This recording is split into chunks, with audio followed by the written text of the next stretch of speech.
Afraid We Are Not, a novel by Kurt J. Kolka.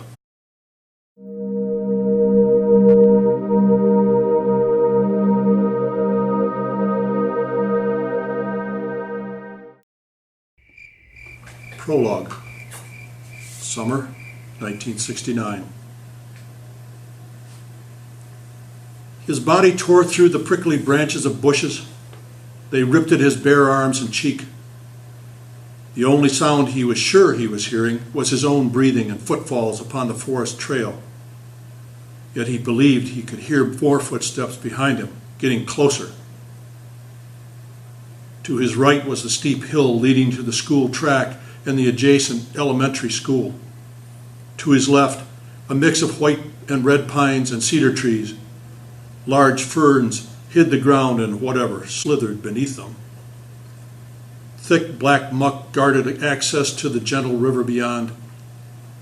His only hope seemed to be to reach the top of the hill at the end of the trail where there were houses again. He looked back.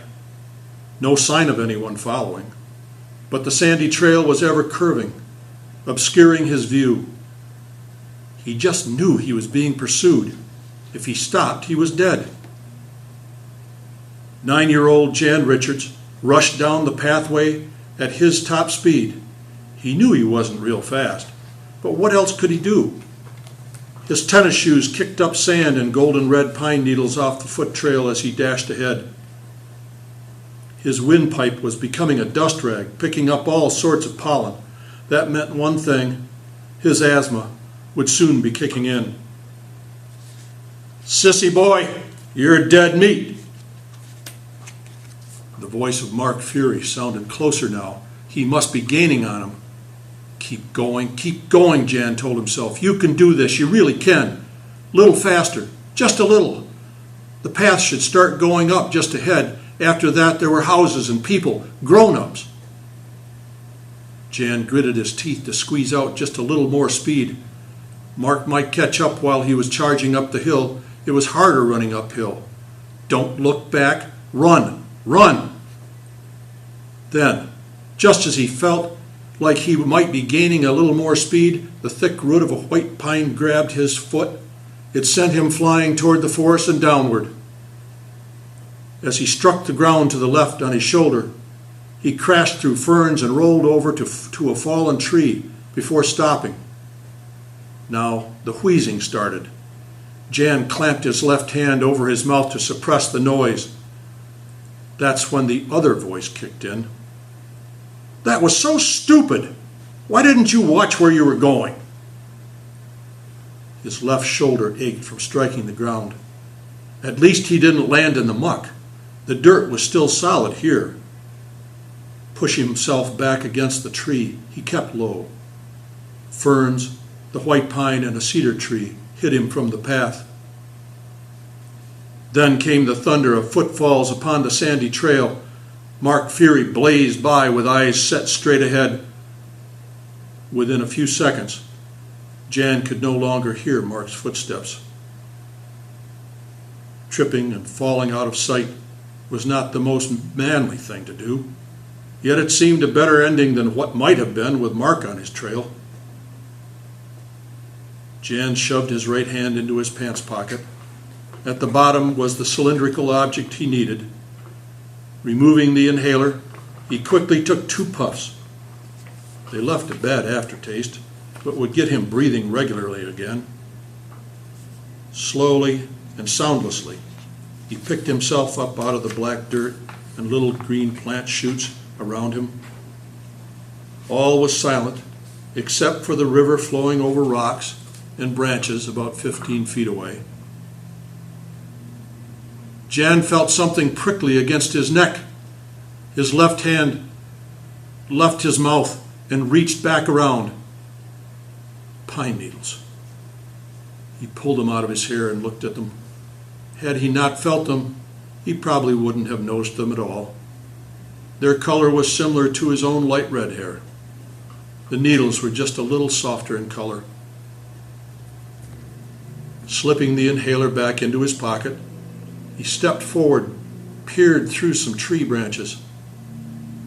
As far as he could see, the path stood empty as it came to its next curve. Nothing in sight, no sounds. He appeared to be alone with squirrels and birds. After waiting just a few more minutes, he made his way up the hill to safety.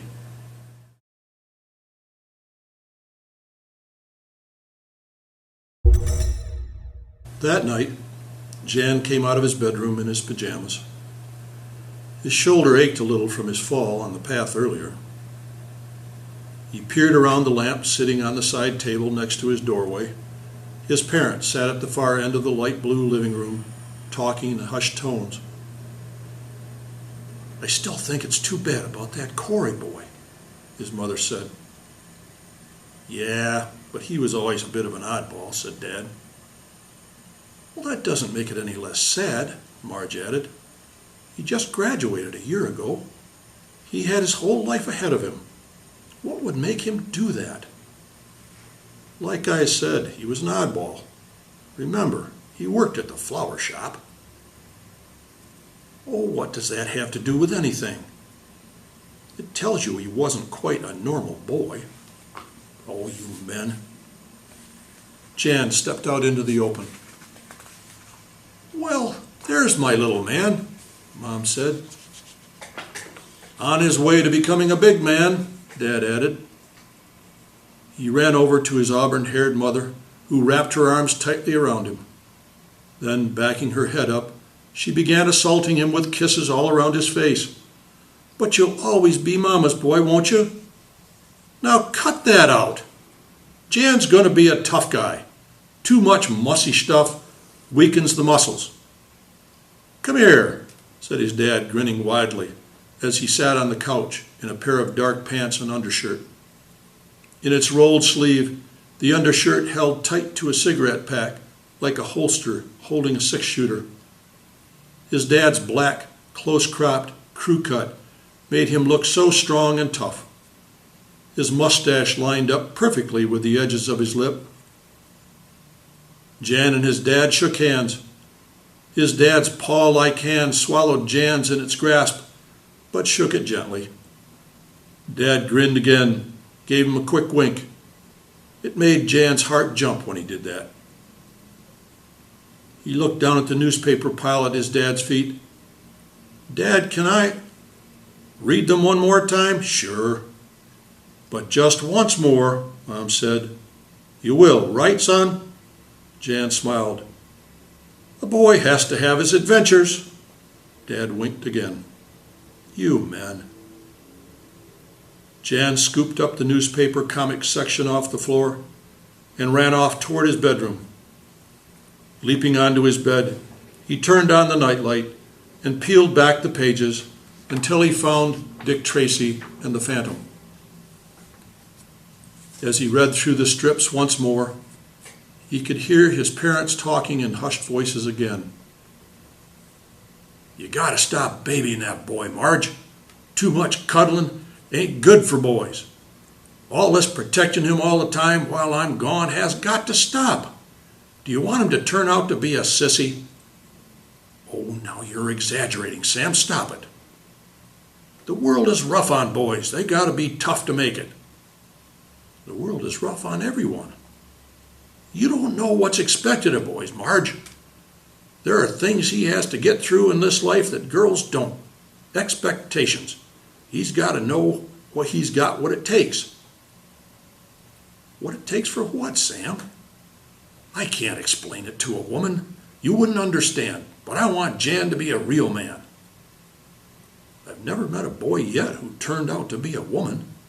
A sissy. If you want him a certain way, why don't you spend more time with him?" "Well, you're the one that wants Sue to go to college. How are we going to do that unless I work every moment I get? I'm not having our kids go through what my family went through. Our kids are going to have a better life." That was 30 years ago.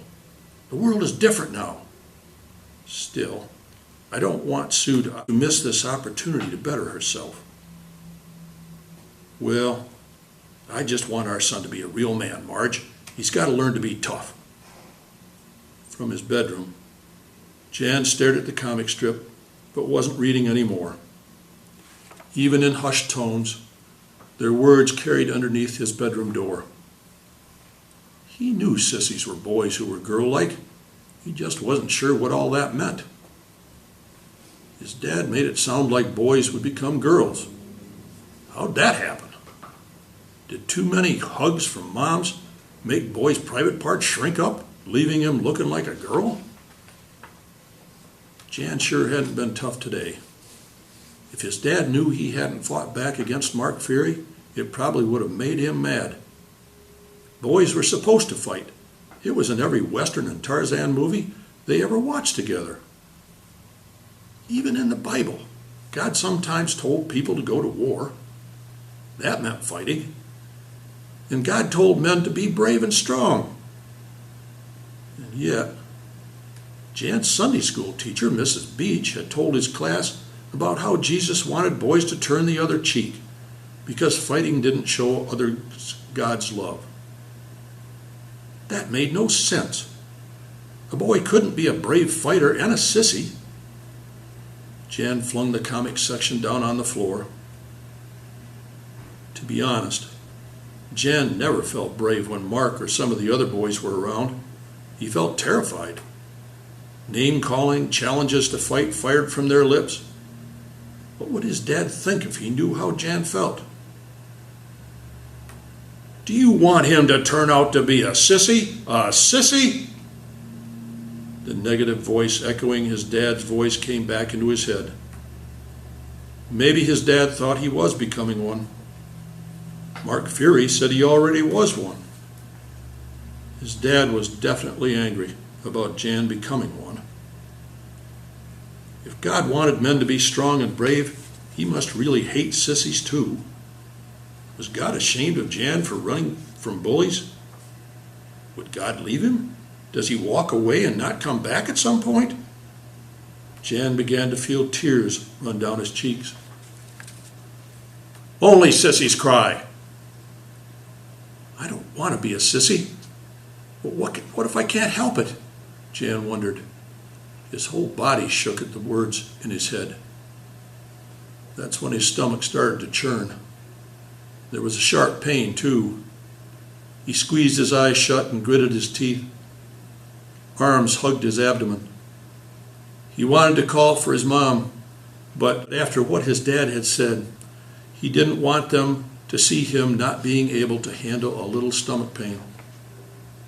So he rolled over onto his stomach. It would be better to keep this a secret, too. It was probably something only sissies get.